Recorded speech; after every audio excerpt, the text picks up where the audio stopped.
bringing you the latest online market solutions, reviews, visibility,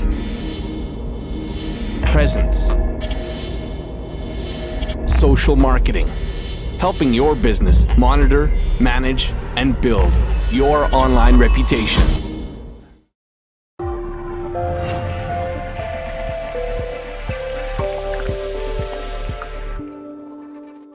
Looking forward to taking you through this presentation today. About a week ago now, I was in Tampa and doing a presentation in front of business people with Google and Constant Contact, and I wanted to take you through that presentation today. And this is what I utilize in seminars throughout North America on an ongoing basis. So this is the presentation. We'll have this deck available for you in partner support, so you can have a look at it. So I'm going to take you through this presentation that used in front of, quite frankly, thousands of business people in the last month or so.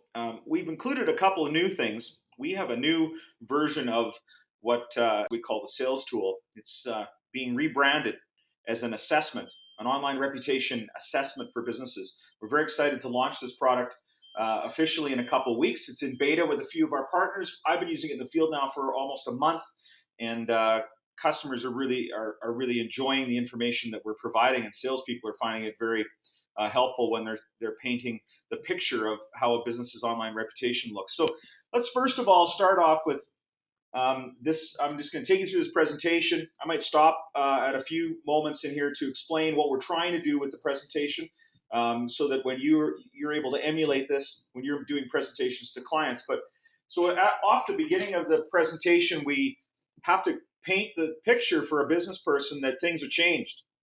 And some business people get it, some people don't.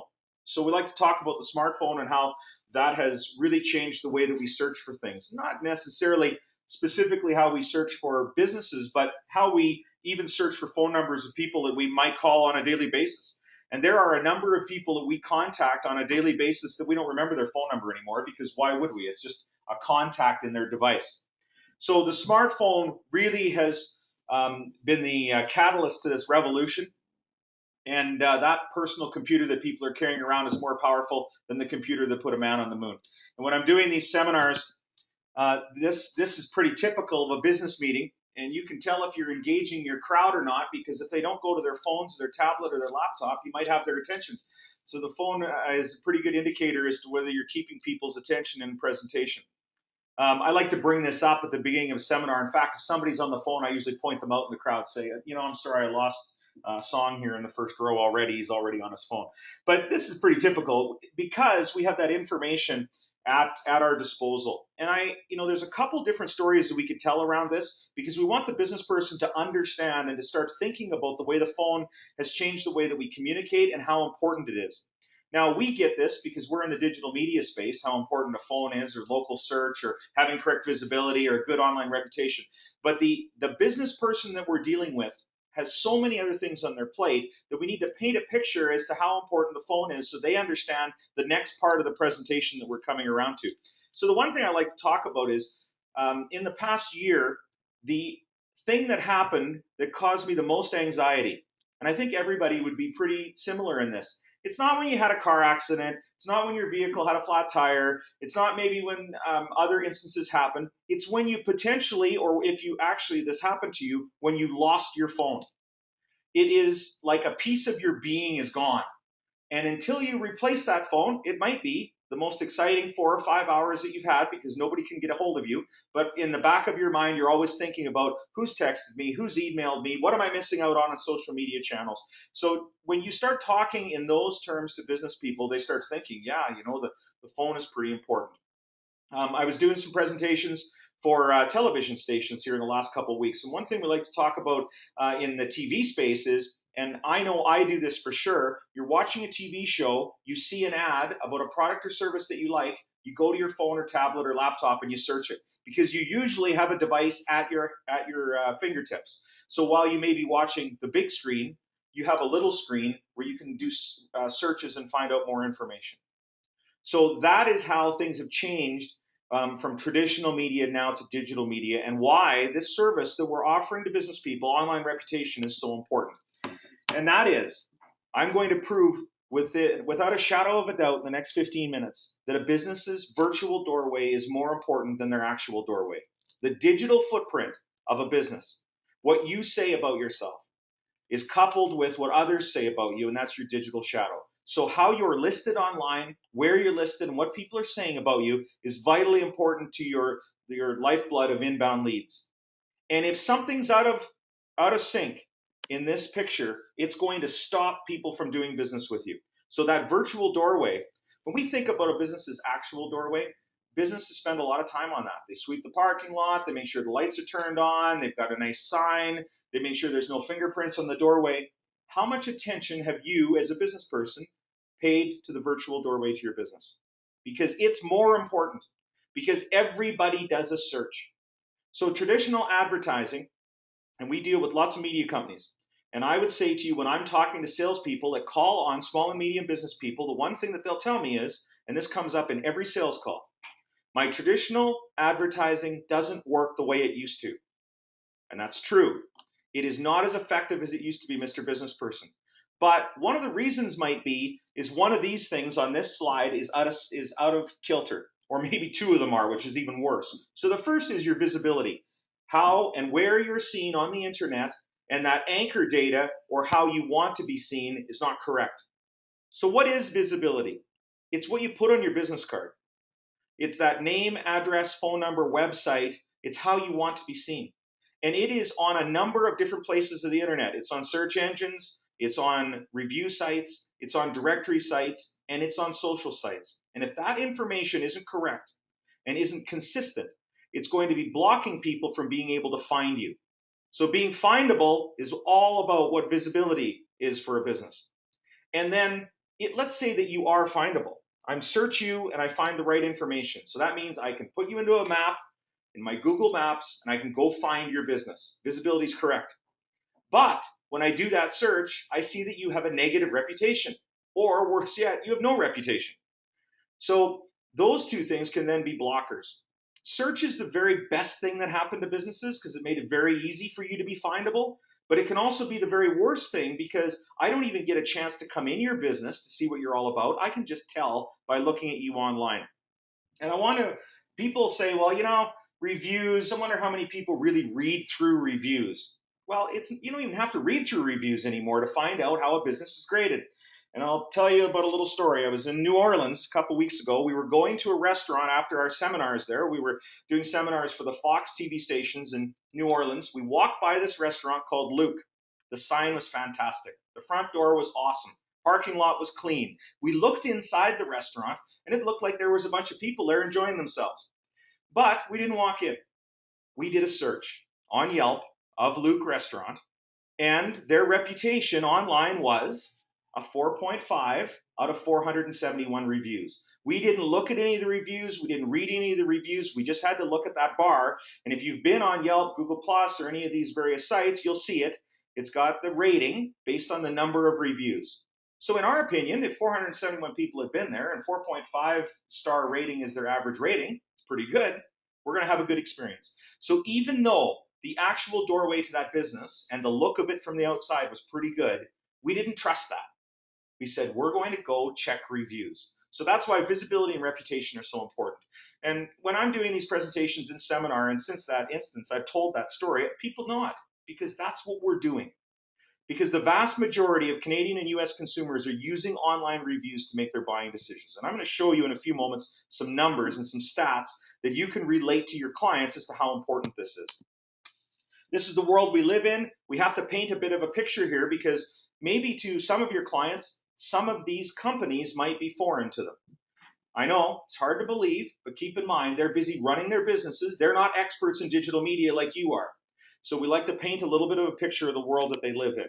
And the fact is, Mr. Business Person, consumers are controlling your brand through the conversations that they're having online. And it is very easy for me to impact a brand. Now, I'm an avid Facebook user, and I can impact a brand in about 30 seconds because I can go and check in at a restaurant or at a furniture store or at a dry cleaner, and I can rate you in 30 seconds. That's how quick it is and easy it is to impact a brand. And consumers are doing this every single day, and they're never going to do it less than they're doing it today. This is growing at a very dramatic rate. So we need to inform the business person this is happening, and we need to show them some reasons why they need to be involved in this space. Now let's talk about where data lives online. I like this graphic because it really shows how confusing and how difficult this might be for a small and medium business to impact their online listings. And the arrows weren't put there by our marketing department to make it look more confusing, although they do make it look more confusing. And to a business person, this is like looking at Swahili. If they don't speak Swahili, that would be very challenging for them. So what I like to tell a business person is speaking to these different companies is like speaking to 30 different countries, 30 different foreign languages. And we've got this nailed down. We know how to talk to these people. We know how to get in there and interrupt this so that we can claim your listing information. So the reason why a wrong listing might be on Yahoo Local is because it's an old listing of your business from 4 years ago that was at yellowpages.com, and it got shared. You can see the line there. It's kind of broken up by Judy's book, but you can see that line from yellowpages.com, push the information to Yahoo Local, and that's where that incorrect listing came from. So for a business person, it's important that they jump in the middle of all this and they claim their listings. They don't let that old data just flow around and be shared without claiming it and making sure that it's correct. There is nothing worse than this for a business, because we don't get mad at Google when Wilkinson's Family Restaurant has 4 different locations. We get mad at Wilkinson's. Why don't they have this right? So Wilkinson's Family Restaurant, Seattle, Washington, 4 different locations. The one at the top is the one that's correct. If you are going to Wilkinson's because maybe you heard a radio ad or you saw a TV ad or you read a newspaper ad and it had driven you to that location because they had some fantastic waffle or something like that, and you arrive at 155 3rd Avenue South, which is their old location, or maybe just an incorrect location, or worse yet, a location created by their competitor, and I want to show you that. In this visibility report for Beneflex in Santa Barbara, California, we compared their anchor data under the contact information against what we saw on Yahoo Local and Google+. And if you look under Yahoo Local, you'll see that the website is missing and the phone number is wrong. So I went a little further and I called that number. And when you call that phone number, you get Beneflex's direct competitor. So I got a pretty good idea as to who created that location. Again, they've never claimed their listings. It says Beneflex at the top, but the anchor data is incorrect and pushing that lead to the wrong place. Rogue listings can also happen on social sites. This is Xfinity Live in Philadelphia. Mitchell and Ness at Xfinity Live created a listing that Xfinity Live does not have access to and is impacting their brand because it has the Xfinity Live address, the Xfinity Live website. So you could land on that page that they don't have control over. And God only knows what they're posting. Now, it might not be wrong, but you want to have control over your social sites for sure. So this, again, we call this a rogue listing. And one of the things you want to present to your client is, we are going to go in and fix your visibility. It's probably going to take us about 6 months. We're going to talk to all 30 of these different sites. We're going to claim your listings. We're going to get the credentials, and we're going to improve your local search rank, because everybody wants to improve their rank here. Now, but the one thing you want to add in before we get into this rank is we're going to leave the software turned on, because after we correct all those listings, we don't want someone to go and change them, or one of those listing sites to push old data and overwrite what we fixed. So that's the monitoring and making sure that it stays correct. Now, businesses want to know how they improve their rank here on the Google Places rank. I call it the Magic 7. It really comes down to 3 things. You need a Google Plus page. You need to have some Google reviews. But the most important of all this is you need to have consistency in your online listings. So that's the 3 things you need to impact that Google Places rank. Let's move into reviews. And I said earlier that consumers in the US and Canada, the vast majority of them are using online reviews to make their buying decisions. And that's stat number 2 with the 90% number. And I don't, that's a Nielsen number, but I like to do a live number when I do my seminars. And it doesn't matter what market I'm in, what market size, what age of the consumer, what they do for a living. None of that matters. When you ask the question of how many people use online reviews to make buying decisions, virtually everyone in the room puts their hands up. It's actually more than 90%. Because no one wants to sleep in a bed that's got bed bugs in it. And if you can look on TripAdvisor and find all the hotels that have bad ratings because they haven't upgraded or they haven't changed the sheets or the taps work in the shower, why wouldn't I look at those? Because I'm going to be spending $200 on a hotel room, and I want to make sure that I'm making the right buying decision. So businesses better get some online reviews because they equal dollars. And we found 3 scenarios for reviews when it comes to businesses. Every business falls into one of these 3 categories. They either have no reviews, or they have nothing but negative reviews, or they have a healthy review pipeline that they're not managing. And not that it's a bad thing that you've got a whole bunch of reviews coming in, but if you're not utilizing those reviews for the intelligence that they're bringing on how to run your business better, then you've got a bit of an issue. There's 2 steps to review success. The first is we need to engage the reviewer. Now, engaging the reviewer is the exact same process you would do if someone was reviewing you live in your store. So someone reviews you live in your store, they're making comments or concerns, they're expressing the way that they were treated or the product or service performed, and maybe they're ranting and raving, or maybe they're saying good things about you. Would you just turn and ignore them? Would you just turn your back and not listen to them? And of course, none of us as business people would do that. We wouldn't be in business very long if we did. So I would submit to you, if you wouldn't do that live, in the year 2013, with 90% of US and Canadian consumers using online reviews to make buying decisions, why would you ignore an online reviewer where 20,000 people could be watching you ignore your customers?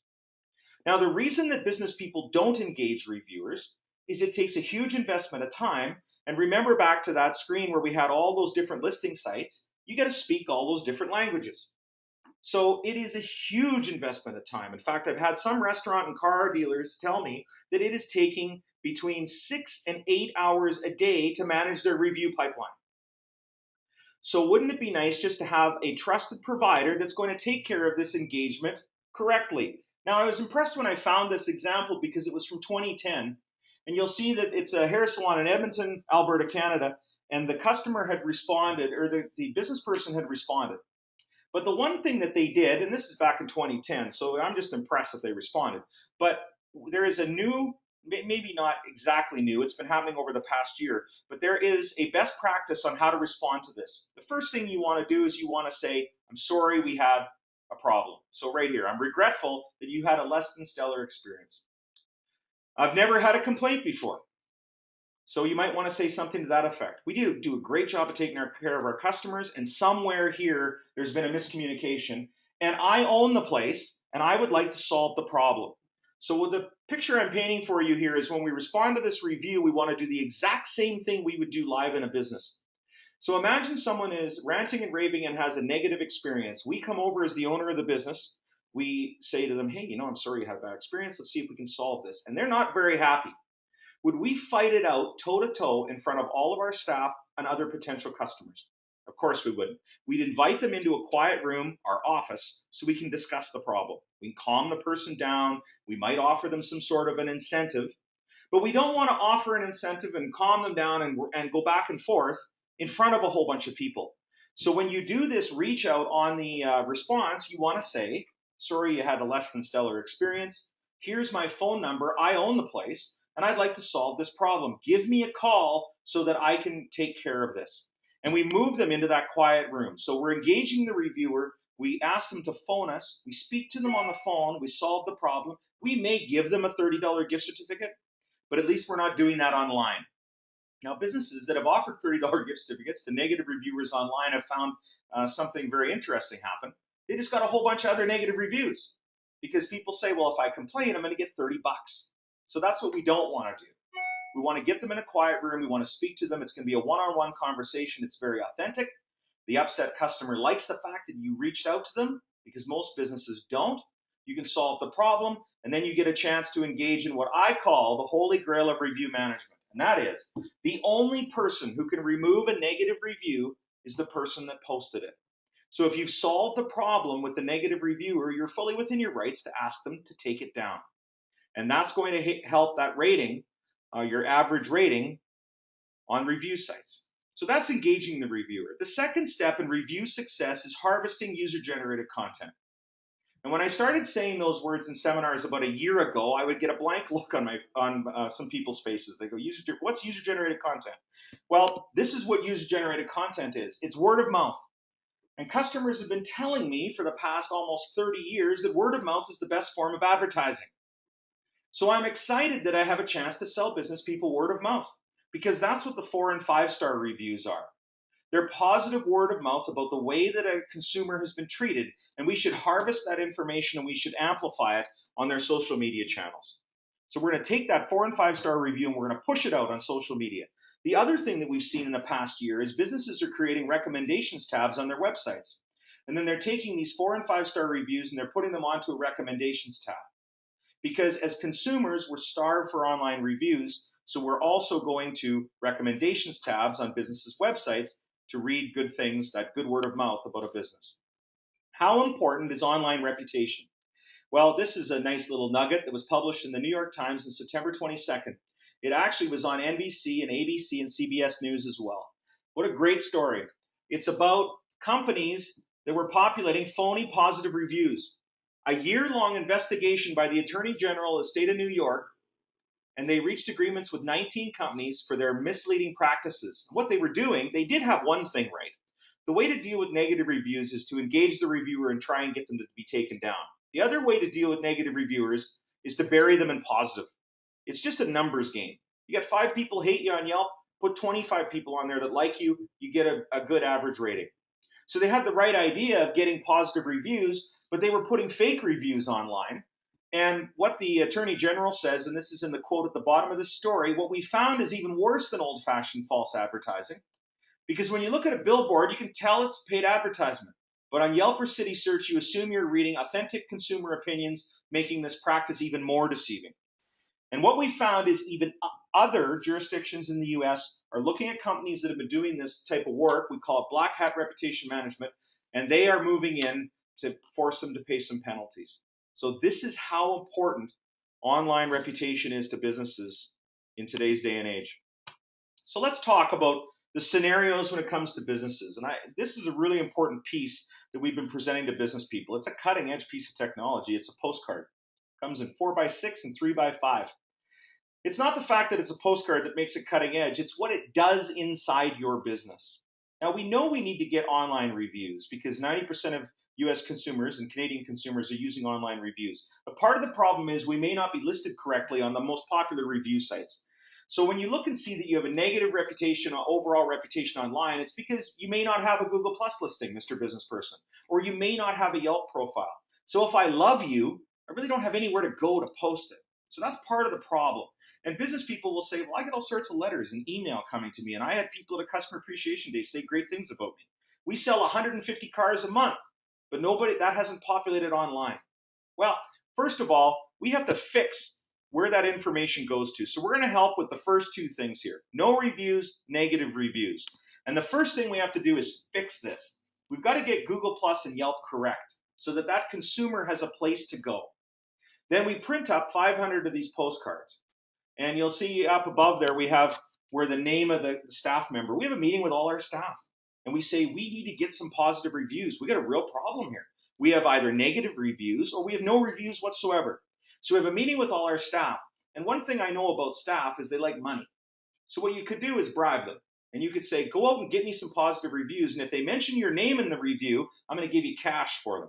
Or maybe the person that gets the most reviews in the next 90 days will get a bonus. What the information on the left-hand side of the card says is, thanks for your patronage. We strive for 100% customer satisfaction. If we achieve that goal, leave us a review on the sites with the name of your salesman or of your customer service representative. So that's where that name comes in. But also, we put the name of the general manager there. Because the reason that people post negative reviews is they couldn't find somebody to solve the problem in the first place when they were at your store. So by having that phone number there, we have the general manager's number, and a person can phone the general manager and get the problem solved. Now, when I speak to general managers of businesses, I say to them, is it a bit of a problem if your phone starts ringing off the hook from all these people that are upset? And they say, no, that's not a problem at all. Because those people we need to take care of. In fact, that's what most of us as managers do all day is take care of customers that aren't happy. And the one thing they would tell you if you're a general manager, if you start getting a whole bunch of phone calls, is you might have a bit of a problem inside your business. Maybe you've got a policy that doesn't work for customers, or you've got some staff that need to be trained better. So you're going to get some of that intelligence by putting that number out there so you can be contacted. Because we know that one of the major issues that keeps business people awake at night is whether our staff are delivering the policies and procedures that we've trained them on to our customers correctly. Reviews are excellent management tools. They're intelligence to run your business better. Good reviews show you staff that get it. And you can hold those people up in a meeting and say, hey, do it the way Danielle does it, because she got this great 5-star review on Google Plus the other day, and it talks about the free Wi-Fi in our dressing room and all the things that we do right in our business. That's why I told you staff to do these things. Customers love it. Now, the bad reviews show us staff that have training issues, managers that maybe need to police some staff members, make sure they're delivering, and maybe you got policy issues that customers hate, and that comes out in those bad reviews. One thing I like to tell business people is when we take our ego out of the equation, there's always a little bit of truth in the reviews that we receive. Now, the reason that business people aren't using healthy review pipelines as intelligence to run their business better is the investment of time it takes to log into all these sites. We're busy running our businesses. There's no way we're going to log into Yelp, City Search, Google Plus, or any other websites on a daily basis, weekly basis, monthly basis. Let's face it, when we log in to look at negative reviews about our businesses, when we're out golfing with our buddies and they say, hey, I was on Yelp the other day, and boy, there's some people on there who hate you. Then we rush back, we log into Yelp, and we read the reviews at that point. So wouldn't it be nice just to have this intelligence delivered to you? So you don't have to log into anything. It just comes right to your email. And that's one of the major points that we're offering. We're going to have these alerts sent the very next day to up to 6 key email addresses in your organization.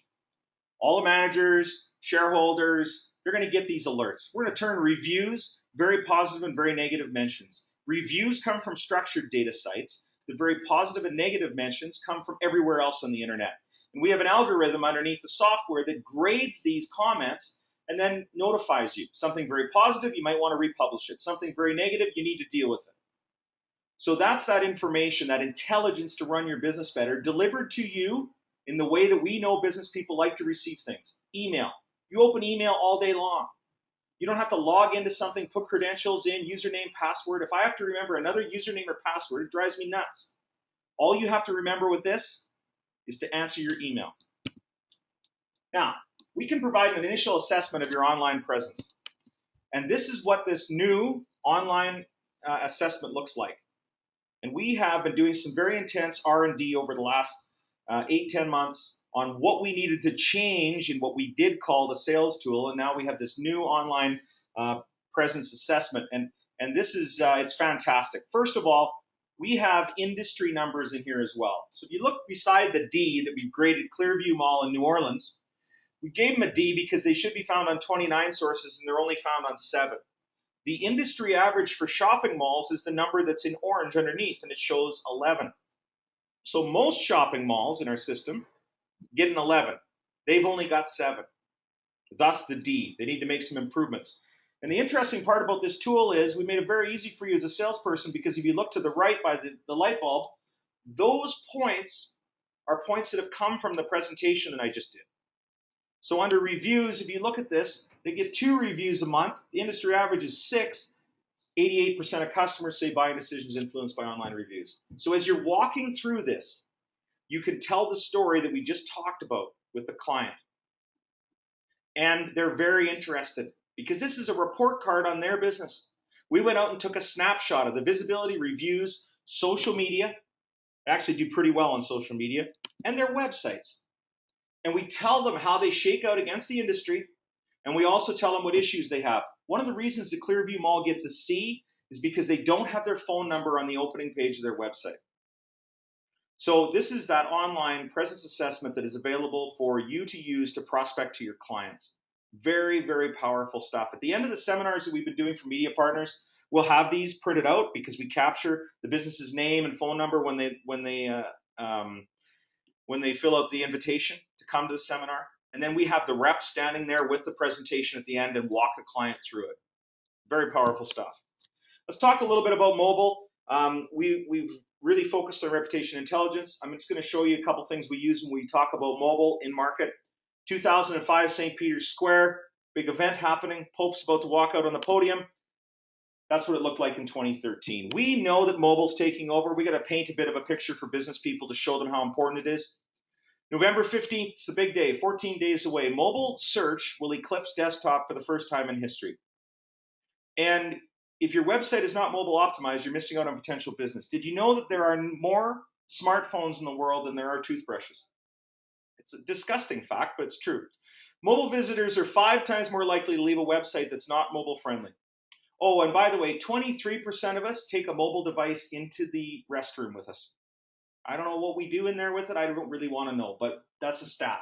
I got those from Google. I was presenting with them a couple weeks ago, and they gave me some nice new stats that I can use in presentations. We offer a responsive website design. If you don't have a website, this is going to look great for you on all devices. If you have a desktop site, we're going to harvest that information and give you a mobile site in a very short period of time. So this is the responsive website design part of our package. Let's talk about social marketing. We've distilled down the social marketing presentation when we're talking to a small business into 3 things. The first is customer service.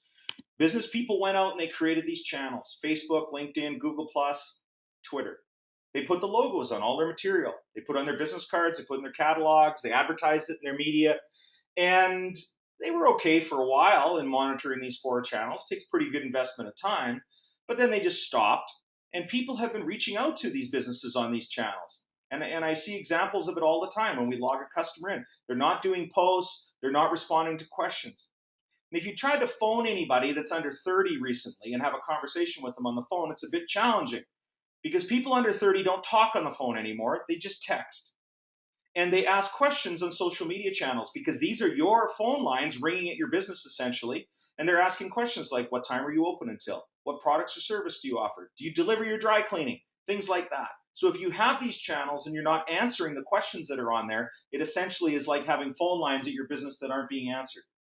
So we need to be engaging in customer service. Part of what we offer in our social marketing package is one place that you can go to monitor all 4 of these and to comment back on any questions that are asked and to do your posts and things like that. But right now we're talking about customer service, and that's one thing that businesses should be aware of. If you've got these channels, you're not looking at them on a daily basis, you're missing out on engaging your customers. The second thing is generating leads.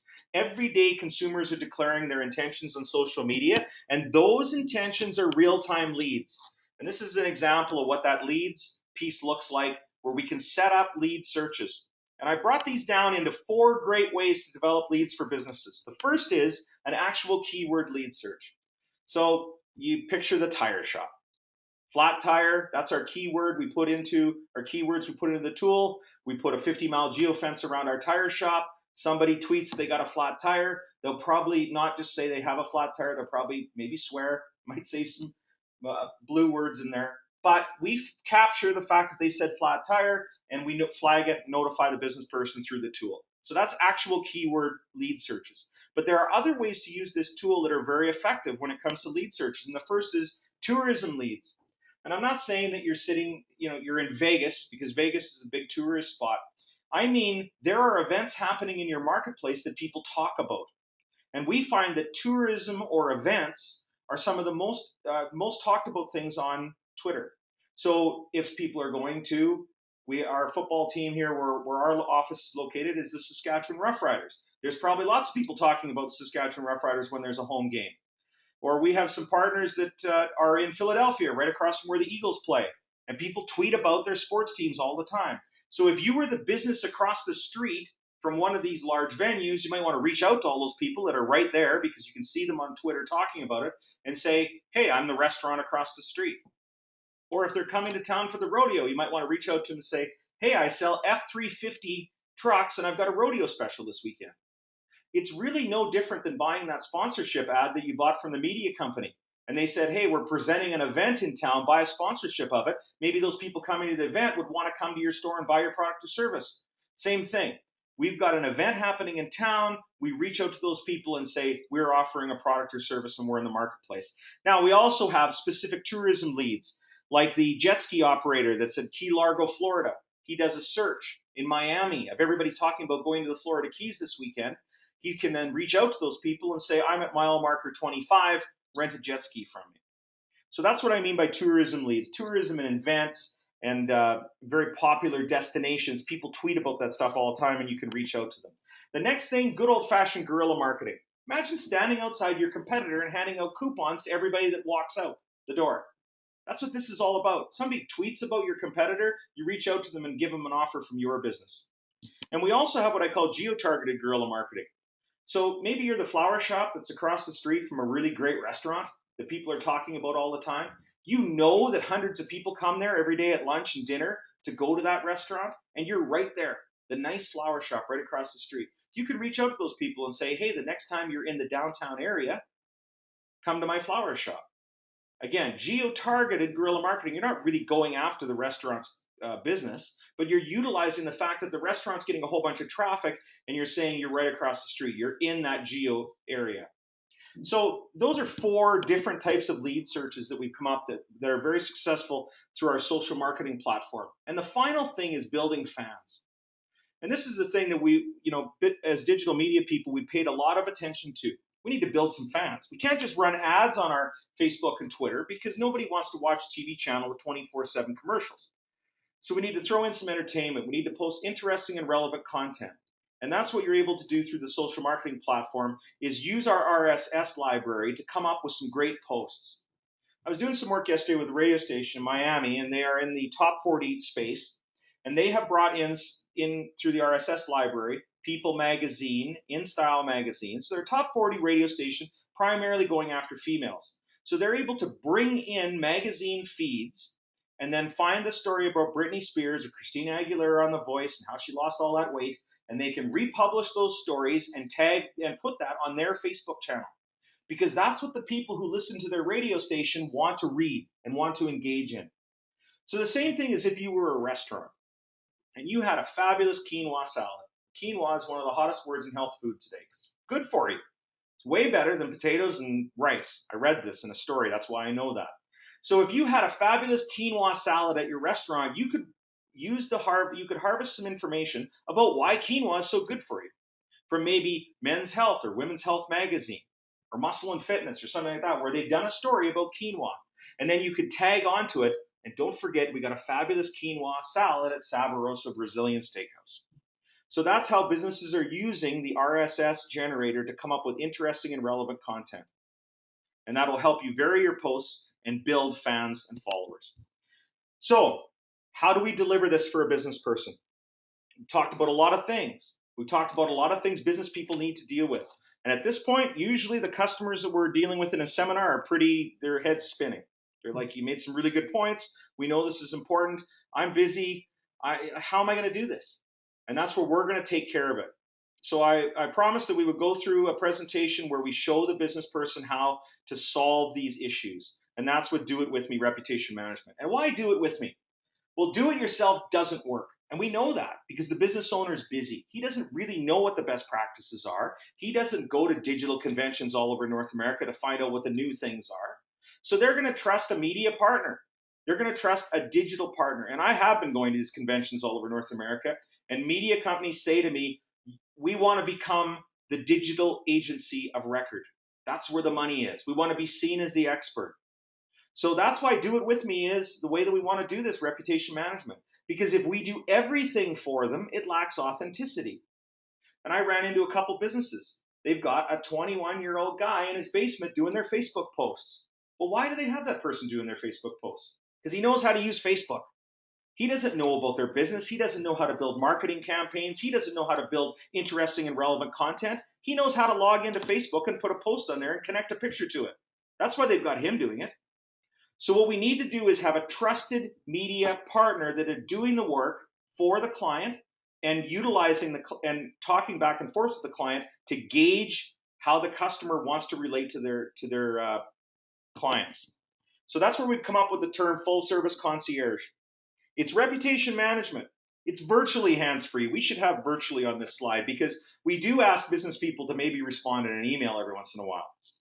So full service concierge is 6 things. I'm going to start in the bottom right-hand corner. The first is phone and email support, so that all the questions and concerns can be addressed quickly. Keep in mind, clients are going to want to talk to you. They're going to want to know. They're going to do, the classic, how the song goes, what have you done for me lately? They're going to want to know. So you're going to have some support. You're going to have to help them. They are not digital marketing experts. We are. as the media company or the digital agency that's delivering this. So phone and email support is very important. But let's talk about the things we're going to deliver. The first is we're going to maximize visibility for the clients. We're going to go and make sure all those listings are accurate. We're going to correct inconsistent listings. We're going to delete duplicate listings. We're going to get that sorted out. Then we're going to turn the software on and monitor and make sure that it doesn't change. We're going to engage negative reviews. So business people are going to get an alert through the system. But the owner is going to get an email from an analyst, and they're going to say, how would you like to respond? This is where Do It With Me comes in. And this is why it isn't 100% hands-free, because we want the customer to respond in an authentic manner.